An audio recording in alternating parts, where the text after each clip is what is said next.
നൂറിലേറെ പേരെ ക്രൂരമായി കൊന്ന ഒരു സീരിയൽ കില്ലർ ബ്രസീലിലുണ്ട്.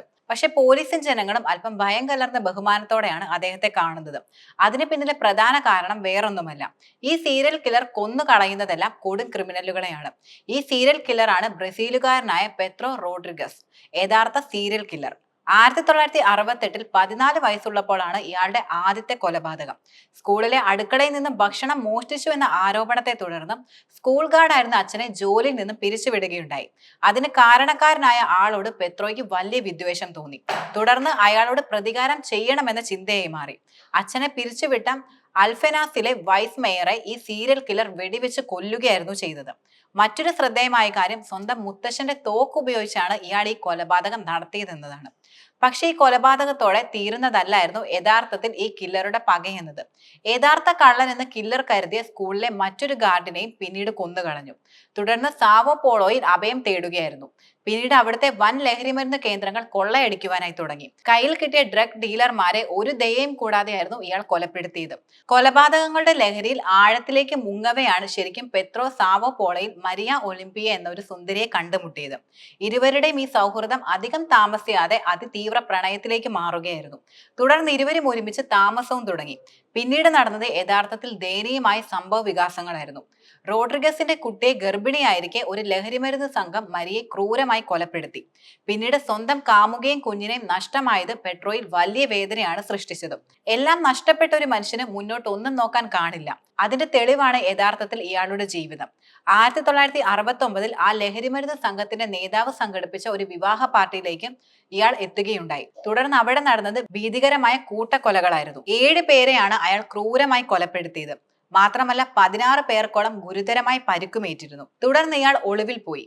പിന്നീട് കുറച്ചു കാലങ്ങളിൽ റോഡ്രിഗസിനെ പറ്റി യാതൊരു വിവരവുമില്ലായിരുന്നു. പക്ഷെ ഒരിക്കൽ ഏറ്റവും അടുത്ത ബന്ധുവായ പെൺകുട്ടി ഇയാളെ തിരഞ്ഞു വന്നു. ഗർഭിണിയാക്കിയ ശേഷം കാമുകൻ അവളെ വിവാഹം കഴിക്കാൻ കൂട്ടാക്കുന്നില്ലെന്നായിരുന്നു പെൺകുട്ടി ഇയാളോട് പറഞ്ഞത്.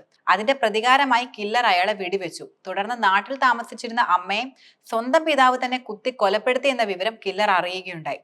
അത് ശരിക്കും ഇയാൾക്ക് സഹിക്കാൻ കഴിയുന്നതിലും അപ്പുറമായിരുന്നു. പിന്നീട് അച്ഛനെ കൊല്ലണമെന്ന വാശിയിലായി കില്ലർ. തുടർന്ന് പോലീസിന് പിടികൊടുത്തു. പക്ഷെ ജയിലിലേക്ക് കൊണ്ടുപോകുന്നതിനിടെ 2 കൊലപാതകങ്ങൾ കൂടി കില്ലർ നടത്തുകയുണ്ടായി. 1973 മെയ് 24-നായിരുന്നു കൊലപാതകങ്ങൾ നടന്നത്.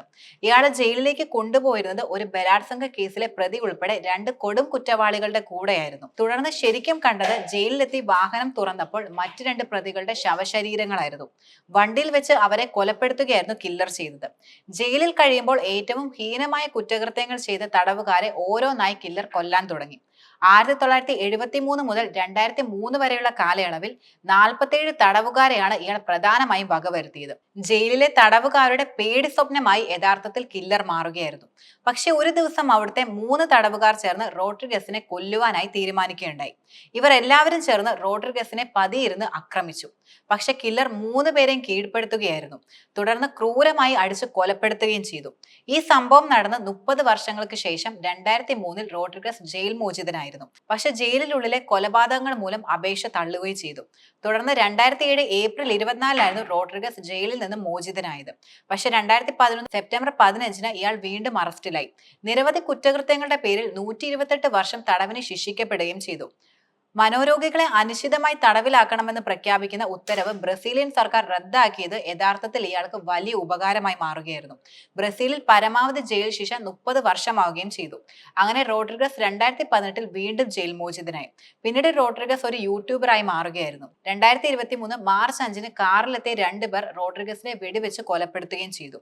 മറ്റൊരു കാറിൽ കയറി രക്ഷപ്പെട്ട ഈ കൊലയാളികളെ പിടികൂടാൻ ഇന്നും പോലീസിന് കഴിഞ്ഞിട്ടില്ല. താൻ 100-ലധികം പേരെ കൊന്നിട്ടുണ്ടെന്നായിരുന്നു റോഡ്രിഗസ് ഉയർത്തുന്ന അവകാശവാദം.